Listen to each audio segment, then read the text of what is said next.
Olá, bom dia a todos. Gostaria de agradecer ao pessoal da organização da Futura ISP pela oportunidade de estar falando no evento. O tema da nossa apresentação hoje é IPv6 mais IPv4 igual a rede nota 10. E a ideia é justamente ressaltar de que, na verdade, né, como todos sabem, apesar da escassez de endereçamento IPv4 e a adoção do IPv6, que é cada vez mais urgente, as duas redes vão continuar coexistindo por um bom tempo. E isso é uma das principais coisas, um dos principais assuntos que nós vamos estar discutindo agora de manhã.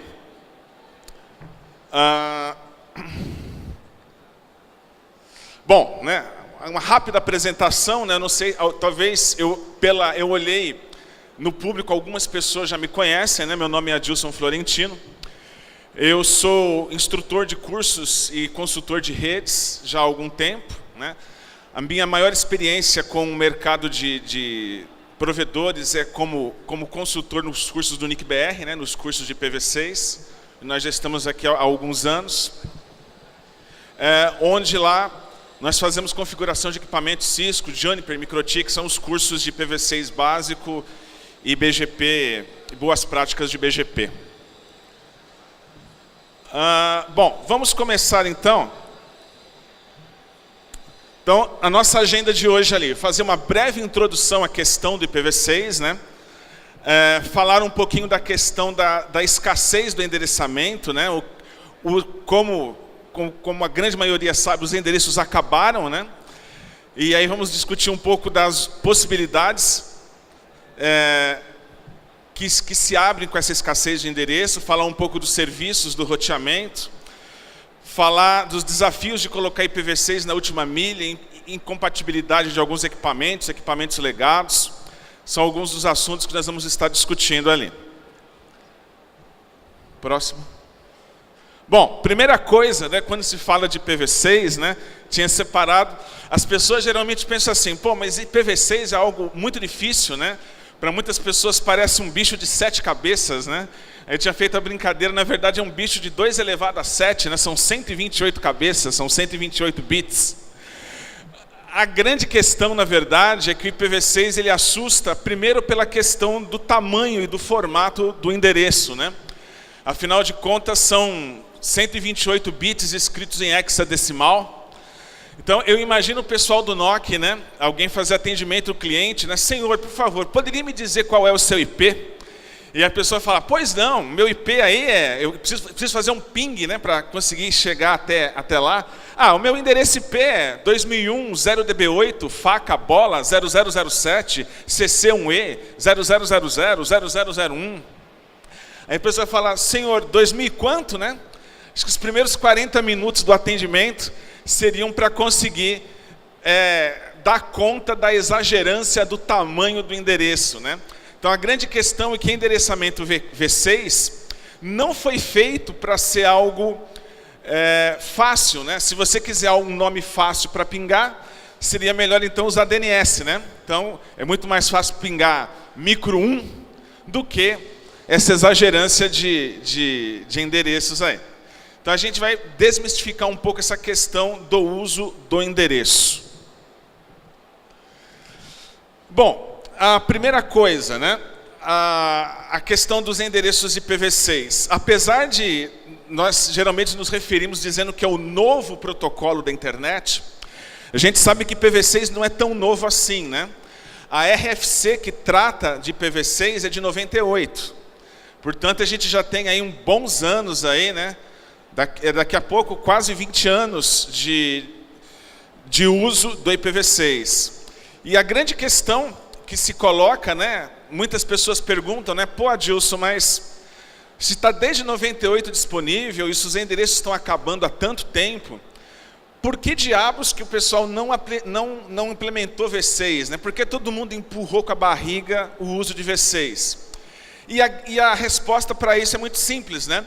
IPv6 é um projeto que custa dinheiro, onde você tem que investir nisso, né? Seja para treinar pessoal, seja para trocar equipamento, fazer upgrade de equipamento. Não existe almoço grátis, né? Existe um custo para isso e, na verdade, não te dá um retorno imediato, né? Você ter uma rede IPv6 não te dá nenhuma vantagem a curto, médio prazo, né? Então, quanto mais se empurra com a barriga, nos últimos anos o que aconteceu foi mais isso, né? Se empurrou com a barriga, porque é uma coisa que é difícil convencer o gestor para ele colocar dinheiro em alguma coisa que não vai dar retorno, né? Um retorno imediato, tá? Uma outra coisa que acontece, que eu vejo, né, nos cursos de IPv6, é que assim, a pessoa, o dono do provedor, ele vem com a esperança, quando não conhece o protocolo, de que os meus V4 estão acabando, mas o NIC me deu ali uma quantidade de V6 enorme, então eu vou poder usar o V6 no lugar do V4, né? É o primeiro grande engano disso, porque na verdade vão dizer, ó, você tem que conviver em pilha dupla, você vai ter que manter V4 e V6 paralelamente, simultaneamente ao mesmo tempo, né? Pedindo desculpas pelo pleonasmo vicioso aí. Então a grande questão é essa, você tem uma rede nova para implementar, você tem uma mudança muito grande de paradigma, né? Que não se fala mais em endereços IPs, se fala em prefixos, né? Então você fala assim, você vai dar um IP para... Ao invés de você falar assim, você vai dar um IP para cada cliente, você vai dar uma rede para cada cliente, um /64 para cada cliente. Então as pessoas são muito relutantes com isso, né? Tem gente ali, né, da velha geração, quando fala isso, começa a se remoer, né? Porque assim, eu falo nas aulas, nos treinamentos, que a minha geração, a geração de vocês, nós somos educados para ter dó de IP. É o que eu chamo de gerência da miséria. Tem alguém que tem dó de IP aqui? Ou tem alguém que não tem dó de IP aqui? Desde que você aprende endereçamento é isso, né? O professor vai lá e explica, olha, você precisa de IP para 20 máquinas. Então você vai pegar, fazer subrede, empresta o bit, rouba o bit, né? Faz uma maracutaia digital toda para conseguir fazer os IPs renderem. Aí depois de um malabarismo binário, você consegue ver que um /27 vai te dar 30 máquinas, vai te dar 30 hosts, né? E aí você vai atender 20 com a escalabilidade de 50%. Essa é a gerência da miséria, né? Cada bit conta, cada combinação de endereço conta. E no IPv6, a ideia é que você vai dar uma rede, porque tem muito endereço. Mas a grande maioria pensa assim, não pode ser. Eu tenho que dar para ele um PPPoE com IPv6, né? Vou dar um /128 para o cliente. E dinâmico ainda, né? De vez em quando, se ele quiser o IPv6 fixo, ainda vou cobrar mais por isso, né? Então essa mentalidade da escassez de endereço é que é a coisa mais difícil, que está arraigado nas mentes e nos corações de todo mundo que trabalha com IP nos últimos anos, tá?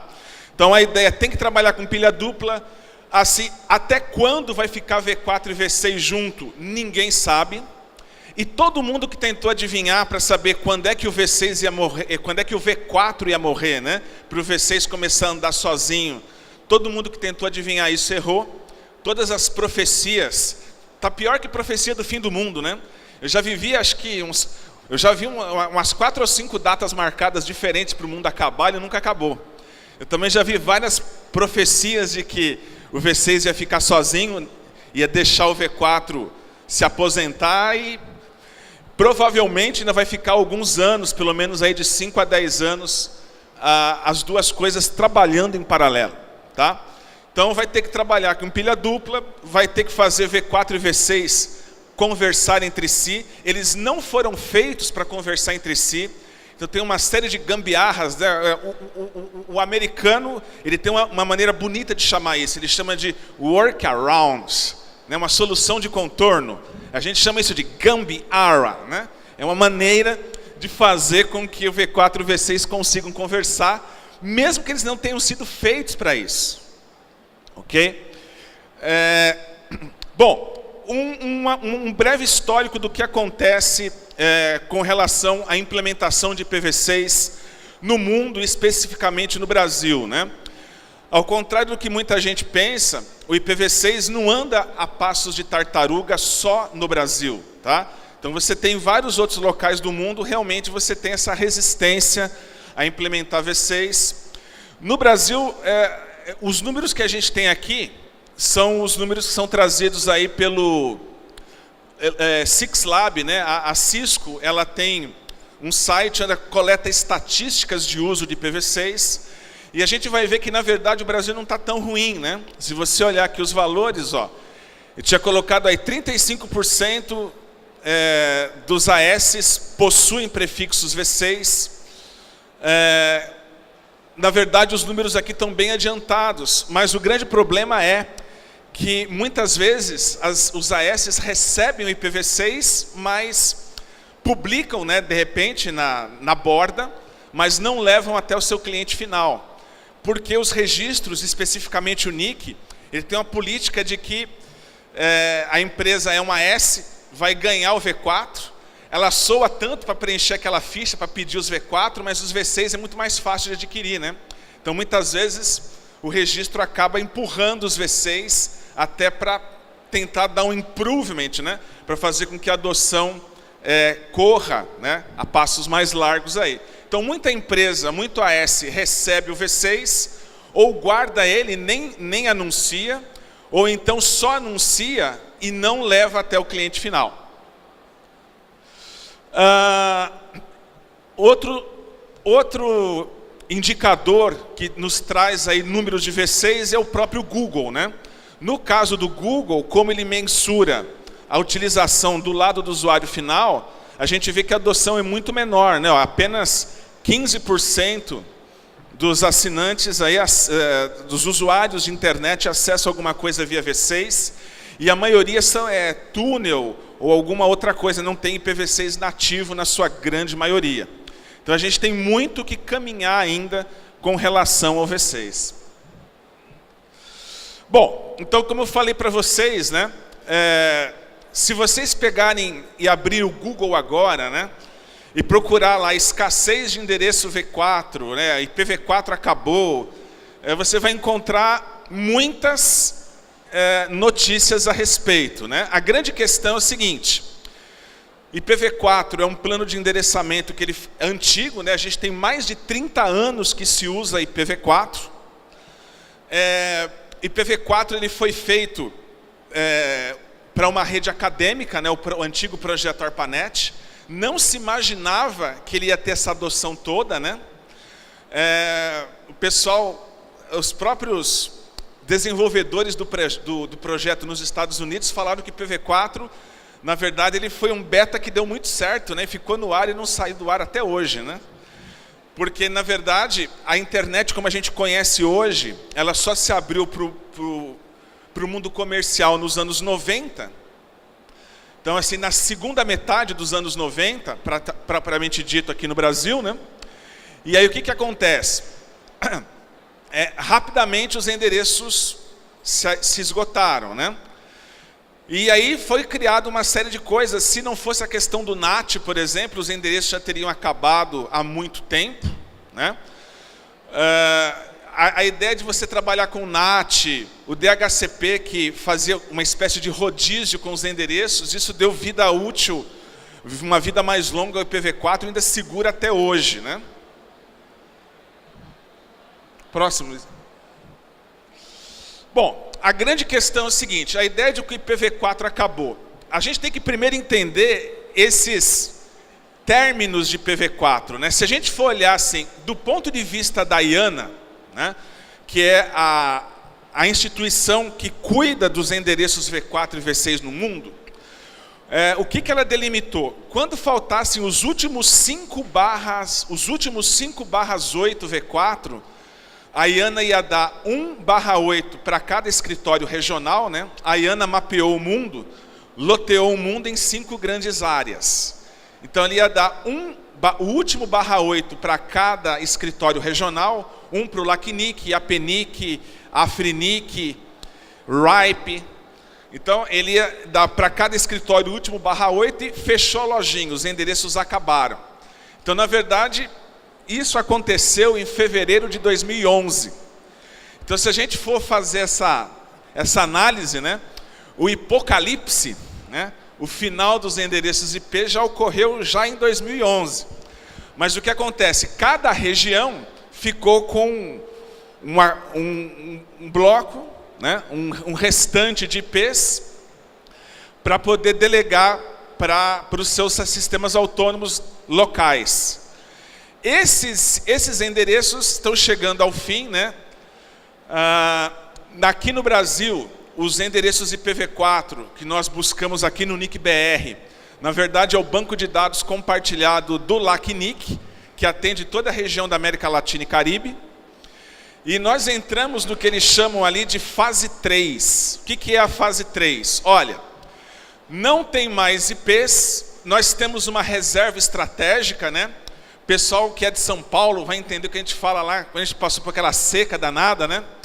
A gente está no volume morto do rio IPv6, do rio IPv4, né? Está no volume morto do rio IPv4, já está bombeando lama ali, né? Então, não tem mais IP, o pouco de V4 que tem é apenas para novos AS, apenas novos sistemas autônomos. Então, eu teria que abrir uma empresa nova para receber no máximo um /22, que vai me dar 1024 IPs aí. Tá? Essa é a limitação. Quem já tem IPs não pode pedir mais IPs. E aí vem a grande questão, e agora? Os endereços acabaram e eu não tenho mais da onde buscar V4. Aí, tenho que usar V6, mas eu vou ter que continuar usando V4 por um bom tempo. Então, inevitavelmente vai acontecer o quê? A questão do Carrier Grade NAT, Large Scale NAT, NAT 444, cada um tem um nome bonito para isso, né? O pessoal conhece mais como o NAT do NAT. Ou seja, eu não tenho mais IP público, então eu vou usar um IP privado dentro do core da minha rede. Vou usar, por exemplo, um 10064. E aí eu vou dar o 10064, que é um endereço que foi separado, é um endereço privado para as operadoras, e aí eu vou dar para o meu cliente um endereço inválido, e vou fazer NAT na minha borda. Ele, por sua vez, vai fazer o NAT do 10064 que eu dei para um 10, um 7216, um 9268. Então eu vou ter NAT em 2 níveis, né? NAT do meu lado, NAT do lado do cliente. Consequências disso. Eu tinha falado, se um NAT incomoda muita gente, 2 NATs incomodam muito mais, né? Por quê? Especialmente hoje em dia que o pessoal fala de marco civil, de ter que guardar log, né? Dificultar a questão dos logs, da guarda, aumentar o tamanho dos logs, porque agora você tem os números de porta também para guardar. Então não tem jeito, né? Você vai ter que trabalhar com V6 para que a longo prazo você saia dessa situação e vai ter que estar trabalhando com NAT, porque não tem endereços V4 suficientes. Oficialmente o estoque acabou, né? O que acontece então? Como eu falei para vocês, a questão do NAT 444 é algo que é real, né? Hoje em dia, muitas empresas começam a adotar isso, né? Então, 100.6400/10, quer dizer, você tem um bloco de endereços. De repente o pessoal pensa que quem trabalha, por exemplo, com telefonia, muitas vezes já está recebendo, né? Trabalhando com blocos assim. E outros efeitos colaterais do acabamento do IPv4, né? Que eu estava comentando com vocês. O grande problema é que, assim, a distribuição dos IPs no mundo foi muito desigual, tá? Eu falo que, assim, no princípio, como os endereços sobravam, então você teve grandes latifúndios de IPs que foram criados no mundo, né? Tem empresas aí que receberam um /8 sozinho, só para elas. Pega uma multinacional americana, várias multinacionais receberam um /8 só para elas. Algumas devolveram, outras não. Instituições de pesquisa também, né? Receberam grandes blocos de endereço. Eu brinco lá com o pessoal do NIC que a gente teria que ter o MSP, né? O movimento do 100 IP, fazer a reforma para reestruturar isso, porque os IPs foram alocados de forma que ficou grandes blocos na mão de poucos, infelizmente. Alguns endereços foram meio que perdidos, né? Então, por exemplo, o NIC tem um setor lá, e os registros em si, eles têm um setor para recuperação de IPs. Então, uma empresa faliu, ou não usa os endereços, ou fez algum uso incorreto dos endereços, então ela pode perder o bloco. E os blocos que estão sendo trazidos de volta para o registro estão sendo redistribuídos. Só que qual que é o problema? Muitas vezes você tem IPs que estão voltando para o registro sujos, né? Então IPs que foram usados lá na Rússia, na China, por empresas, por pessoas não muito idôneas. E aí quando esses endereços voltam, são redistribuídos, você tem um bloco de endereço que já cai numa blacklist, né? E às vezes demora algum tempo para que esse IP consiga ser limpo. Tem AS que demoram algumas semanas para conseguir limpar os endereços, que é o que eu estou chamando aqui de IPs de segunda mão, né? A gente vê várias empresas que citam isso. Só para ter uma noção, alguém passou por isso, recebeu um bloco recente e teve problemas porque o endereço estava sujo? Não? Agora está chovendo. Bom, a ideia basicamente, quando a gente fala de problemas de IPv6, então a gente está falando de escassez de endereço. A gente, quando fala de IPv6, geralmente a gente se pensa em camada de rede, né? A gente pensa basicamente em roteamento. Mas, na verdade, você tem muitos programas que foram escritos para V4 e precisam também ser reescritos, adaptados, né? Você tem empresas que, por exemplo, dentro do código, né, você tem endereços V4 hard-coded, né? Dentro do código da aplicação você tem IPs. Nem tudo é resolvido por DNS. Então você tem uma série de aplicações a ver aí para que você tenha garantia de que isso vai realmente rodar em V6. Bom, basicamente, quando se fala em IPv6, as duas preocupações são do meu roteador de borda e chegar até o cliente na última milha, né? São as duas grandes preocupações: atualizar o meu roteador de borda, fazer com que o meu roteador de borda suporte V6 e levar depois isso para meu cliente, né? Com relação ao roteamento IPv6, praticamente todos os sistemas operacionais modernos, né, e as caixas modernas no core suportam V6. Então, se você usa o SPF, BGP, RIP, enfim, todos os protocolos de roteamento suportam a versão em V6. A grande questão, na verdade, é o seguinte, né? Hoje em dia se fala muito da questão do suporte em V6. O que é suportar V6? Eu digo que, na verdade, a grande preocupação é você ter plena equivalência de capacidade. Ou seja, tudo que você roda em V4, você vai rodar em V6. Porque, afinal de contas, você vai duplicar a tua rede. A tua rede física é uma só que você tem duas tabelas de rota, né? Hoje você tem lá no roteador de borda, você tem uma tabela V4 com 500 e poucas mil rotas, né? A ideia é que, mesmo tendo acabado os endereços V4, a tabela não vai diminuir. Pelo contrário, né? Imagine o seguinte: a família está crescendo, o cobertor é de um tamanho só. Então a ideia é que o pessoal vai picar o cobertor para atender um pedacinho para cada novo site que está surgindo. Então, faltando IP, vai obrigar as empresas a fazer uma redistribuição desses endereços. Vai desagregar mais. Então, a tendência nos próximos anos é que a tabela V4, mesmo sem endereços, continue a aumentar um pouquinho. E a tabela V6, que está nos 30 e poucos mil prefixos, a ideia é que ele comece a crescer também. Então, você vai precisar de uma caixa que suporte V4 e V6 e suporte o crescimento das duas tabelas de rota. Tá? Além do roteador de borda, outros desafios que a gente tem é a questão da última milha, do lado do cliente, né?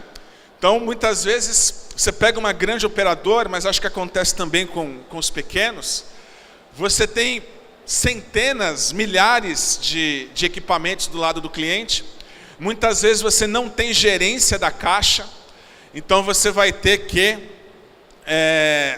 mandar um técnico para fazer a atualização dos equipamentos. Em alguns casos, equipamentos antigos não vai ter como atualizar, então vai ter que trocar a caixa. Então você tem um custo e uma logística muito grande para fazer isso, tá?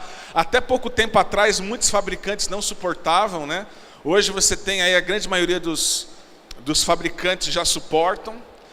Mas a gente tem um problema no Brasil também, que é o seguinte: o brasileiro, ele quer ser esperto e quer ganhar em tudo, né? Então, o que acontece? Você tem equipamentos antigos, onde o IPv4 acabou primeiro? O mercado asiático ali, né?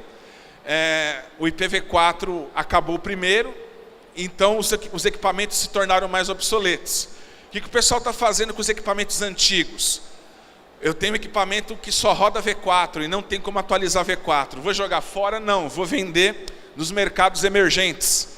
Então você encontra um nego lá que vai comprar R$50 a mais, ou a menos, né? R$50 a menos, ele compra a caixa mais barato, acha que está fazendo um grande negócio, está comprando algo obsoleto. Se ele for ter que usar, quando for necessário usar V6, ele vai ter que trocar a caixa, tá? Então esse é o grande problema. Pessoal, então pensando em tudo isso, né? Então, como eu falei para vocês, a grande questão existe uma série de dúvidas aí com relação à implantação do V6. A ideia do IPv6, a gente fala assim, o melhor seria seguir o caminho do meio, nem 8 nem 80. Se eu começar a implementar IPv6, quiser trocar tudo da minha empresa hoje, agora, eu simplesmente vou gastar muito dinheiro, né? E não vou ter nenhum benefício prático, né? O cara do financeiro não vai gostar disso. Ou seja, vai gastar muito dinheiro, não vai ter nenhum benefício prático com isso, não vai justificar. Em compensação, se você esquecer que IPv6 existe e falar assim, um dia eu vou parar para pensar nisso, o dia que você for gastar nisso, vai gastar muito, né? E vai ter que fazer as coisas às carreiras. Então a ideia é que as empresas, elas devem ter um plano, né? Elas devem ter um plano a longo prazo para a implementação de IPv6 nas suas redes, né? Acho que a primeira coisa que é óbvia, né? Não comprar nada que não tenha suporte a V6. E quando for comprar, procurar entender o que é esse suporte. Como eu falei para vocês, suporte teria que ser plena equivalência de capacidade. Tudo que eu faço em V4, hoje, eu consigo fazer em V6. Então, a primeira ideia é essa. Garantir isso. E o que eu tenho que é legado, que não suporta V6, eu vou ter que trocar. O que é legado, mas pode ser atualizado. Criar um cronograma de atualização disso. Treinar a equipe para trabalhar com isso. Então esse é um grande desafio, né? E a ideia, nós vamos ter agora em julho um curso online, justamente focando essas questões, né? Nós temos chamado aqui de Hardware Testing IPv6. O pessoal do LACNIC, eles desenvolveram um curso que aborda uma metodologia para ser seguida para fazer a atualização de equipamentos, checagem do hardware, checagem de software, checagem do seu ambiente em pilha dupla, tentando identificar eventuais problemas para que de uma forma proativa você consiga resolver esses problemas. Tá? Então, a ideia do curso, a gente vai abordar uma série de testes para garantir o funcionamento do software e do hardware, falar um pouquinho de práticas, processos para garantir aí o correto funcionamento da pilha dupla, A gente está fechando parceria também com uma empresa que trabalha com desenvolvimento de software para passar um pente fino nas aplicações, para garantir que essas aplicações efetivamente trabalhem bem em IPv6.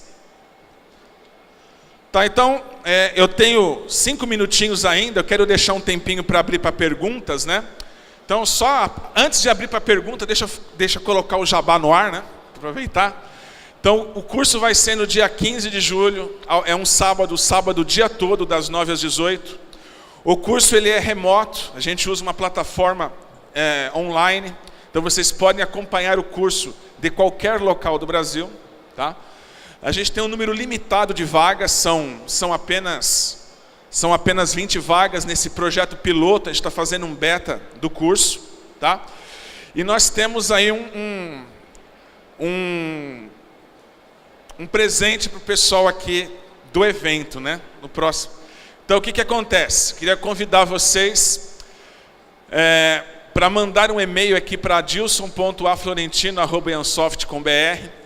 Vocês mandem um e-mail com o título Hardware Testing IPv6. Então, nós vamos estar sorteando 3 bolsas aqui para o pessoal do evento, tá? Então, são 3 vagas. A primeira bolsa de estudo, ela é gratuitamente de graça, totalmente 0800, né? Como o pessoal gosta de falar. Só que quem ganhar vai ter que fazer o curso pessoalmente.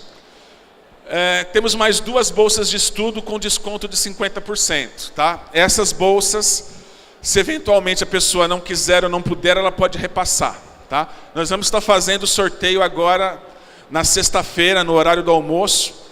Eu e a Márcia, minha esposa, minha sócia, estaremos aqui nos estandes também. Quem quiser saber de mais detalhes, nos procurar, vamos estar aí. Bom evento a todos, grande abraço, até a próxima.